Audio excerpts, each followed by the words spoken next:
Hello mga Inday! For today's vlog, ipapakita ko sa inyo ang aking mini garden! Welcome sa mini garden ni Miss Inday. Dito sa loob ng aking garden mga Inday, marami kayong makikitang iba't ibang klase ng halaman. Meron ako dito mostly mga bougainvillea at syempre may mga gulay din ako tulad ng pechay, bell pepper, ayan.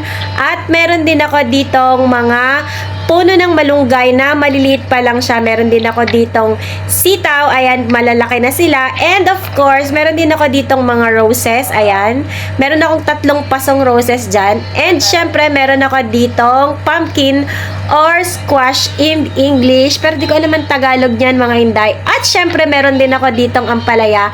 Nakapagpatubo ko ng 2 buto ng ampalaya. Hopefully, sana dumami siya, lumaki siya. At syempre, meron din ako ditong squash pa. Ayan, meron din ulit ako ditong sitaw. At syempre, yung iba't ibang klase ng kulay ng aking bougainvillea.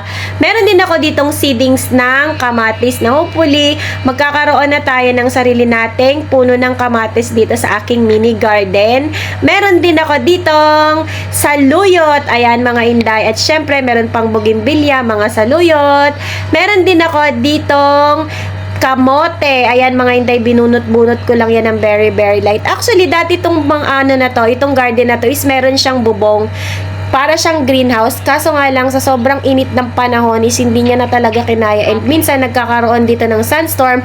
Kaya nawala na yung bubong niya. Pero at least kahit papano is buhay pa rin ang aking mini garden.